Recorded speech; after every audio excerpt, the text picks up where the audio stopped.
Chinese बहू। हे भगवान, फिर से यह कोरोना नाम का राक्षस जाग गया। इस बार तो ड्रैगन के मुंह से मौत बरस रही है। सही बोल रही है माँ जी। मुझे तो अब शर्म ही आती है कि मैं चाइना से हूँ। न जाने क्या क्या खाती हैं, कैसी कैसी बीमारी फैलाती हैं। अरे बहू, लेकिन वहीं से तो तू भी आई है ना मेरी लाडो। तू तो अंडा भी नहीं खाती। माँ जी, अच्छा खासा सब ठीक हो गया था, लेकिन पता नहीं कैसे ये फिर निकल कर आ गया। काश चाइना वालों को थोड़ी सी और अकल होती तो आज हम लोगों से अपने यूं जुदा ना हो रहे होते। कोरोना की नई लहर से देश में हो रही मौतों और घर में बंद रहने के कारण हमारी चाइनीज बहू बहुत दुखी होती है। उसे लगता है कि भारत में जो कुछ भी हो रहा है वो उसी के कारण हो रहा है। अब हमारी चाइनीज बहू परेशान सी रहने लगी। अरे क्या बात है मेरी चाइनीज गुड़िया, आज तू एक्सरसाइज नहीं करेगी? अरे ना तो तूने जूस पिया है। क्या हो गया लाडो? कुछ नहीं मम्मी जी, बस अच्छा नहीं लग रहा। लोग मर रहे हैं और मैं जूस पीऊं। माँ जी, चाइना से आई ये महामारी और मैं भी तो चाइना से ही आई ना। अरे अरे बेटा, ऐसा ना सोच।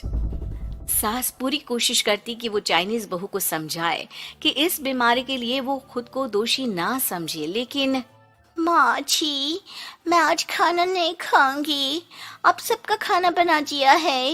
मैं कमरे में जा रही हूँ, प्लीज डिस्टर्ब मत करना। सास ने अपनी हंसती खेलती बहू का ये रूप तो कभी देखा नहीं था, लेकिन करती भी तो क्या। अगले दिन सुबह सुबह, अरे ये पूरे घर से स्वादिष्ट खाने की महक आ रही है। ये कौन है जो चाय बनने के वक्त लंच बनाकर तैयार कर रहा है? वो किचन में आती है जहाँ चाइनीज बहू ने शुद्ध वैष्णव खाना तैयार कर रखा था। अरे बहू, सोई नहीं क्या जो इस वक्त इतने प्रकार का खाना बना लिया? हाँ हाँ माँ जी, क्या करे, जब दिल में बोझ हो तो नींद नहीं आती। तभी तो मैंने सोचा मैं गरीब और जरूरतमंद लोगों को खाना पहुंचा दूंगी। वो ढेर सारा खाना रोज बनाती और गरीब और बेसहारा लोगों में बांटती। क्या कर रही है बहू? कितने दिनों से देख रही हूँ तू अच्छे से सोती भी नहीं है। क्यों कर रही है लाडो? क्या करूं माँ जी, मेरे देश के लोग जीवन की लड़ाई लड़ रहे हैं और मैं सो जाऊं, मुझसे नहीं होता। एक दिन चाइनीज बहू पीपीटी किट पहनकर खड़ी होती है। अरे ये क्या बेटा, खाना देने जा रही है या लड़ाई लड़ने? माँ जी, मैं कुछ दिनों के लिए घर नहीं आऊंगी। मैंने सोचा है कि मैं घर से बाहर रहकर कोरोना के मरीजों की देखभाल करूंगी। ओ प्लीज प्लीज आप मुझे रोकना नहीं। नहीं नहीं बहू, ये तो तूने बहुत ही नेक काम सोचा है। बस बेटा तू अपना ख्याल रखना। बहू वहाँ से चली जाती है, लेकिन सास की रोज फोन पर बहू से बात होती। घर पर क्या है माँ, क्यों भेज दिया तूने उसे? बाहर कितना खतरा है, उसे कुछ हो गया तो? अरे बिल्कुल चिंता ना कर, उसने सारे नियम कायदे को फॉलो किया है। अरे वो बिल्कुल ठीक रहेगी। और अगर मैं उसे मना कर देती ना तो उसकी अंतरात्मा उसे सोने नहीं देती। तू तो सारा दिन घर से ऑफिस का काम करता, लेकिन मैंने देखा है उसे कितना परेशान रहती थी कुछ दिनों से। हाँ वो भी है। उधर चाइनीज बहू लोगों का खूब ख्याल रखती, उन लोगों तक खाना पहुंचाती, उनके बच्चों की देखभाल करती। एक दिन बहू अपनी सोशल साइट देख रही थी तो उसे दिखता है कि एक आदमी ने बच्चों की देखभाल के लिए पोस्ट डाली है। बहू उसे फोन करती है। मैं आपकी कोई मदद कर सकती हूँ, प्लीज बताओ। दूसरी तरफ से आवाज आती है। मैं और मेरी बीवी दोनों ही कोरोना से पीड़ित हैं। हम लोगों के बच्चों को देखने के लिए कोई नहीं है, प्लीज हमारी मदद करो। हाँ हाँ बिल्कुल, आप परेशान ना हो, मैं आ रही हूँ। मुझे आपका एड्रेस बताओ। वो आदमी बहू को पता लिखवाता है। वहाँ वो पहुँच जाती है। ओह, ये किसे बुला लिया आपने? ये तो चाइनीज है, इसी के कारण तो हम लोगों का देश इस परेशानी से जूझ रहा है। अरे पर ये तो हिंदी में बात कर रही थी। तभी बीवी की ऑक्सीजन लेवल गिरने लगती है। ये क्या हो रहा है? आप टेंशन क्यों ले रहे हैं? जल्दी से इन्हें अस्पताल लेकर जाइए। रुकिए, मैं आपको एक अस्पताल में बेड भी दिला देती हूँ। वो मेरे अंकल का अस्पताल है। चाइनीज बहू फोन पर बात करके उन लोगों को बेड दिलाती है, जहां पति की भी तबीयत खराब हो जाती है और दोनों को बेड दिलाकर बहू घर में बच्चों की पूरी देखभाल करती है। सास का बहू पर फोन आता है। अरे मेरी चाइनीज गुड़िया, कैसी है रे तू? अरे माँ, पीछे की गली में ही हूँ मैं। वो खालिया लोग है ना, उन दोनों हस्बैंड वाइफ को कोरोना हो गया था।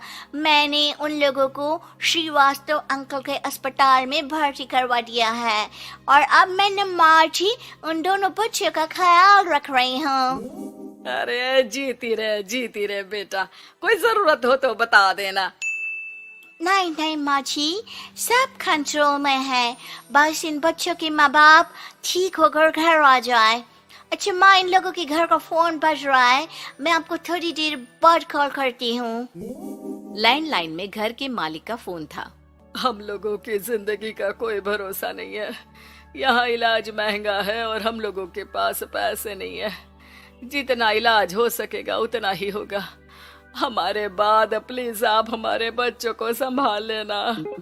नहीं, ऐसे मत बोलिए, मैं अस्पताल वालों से बात करती हूँ। बहू अपनी बैंक से अस्पताल वालों को पैसे दे देती है और फोन पर कहती है, मैंने आप लोगों के अकाउंट में पैसे डाल दिए हैं। इन दोनों का अच्छे से इलाज होना चाहिए।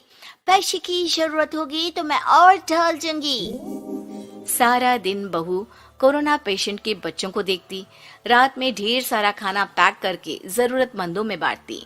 सोशल साइट्स के जरिए भी वो लोगों से जुड़कर उनकी मदद करती। फिर एक दिन घर का मालिक और उसकी बीवी ठीक होकर घर आ जाते हैं।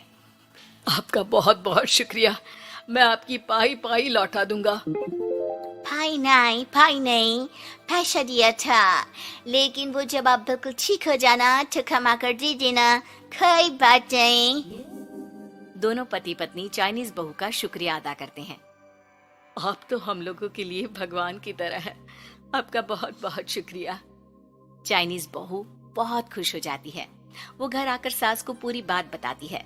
देख मेरी चाइनीज गुड़िया, तुझे चाइना का होने पर अफसोस था ना, लेकिन तूने सच्चे दिल से लोगों की सेवा करके ये बता दिया कि बेटी कहीं की भी क्यों ना हो, ससुराल आकर वो ससुराल के रंग में ही रंग जाती है। अब तो तू मेरी भारतीय बहू है। हाँ।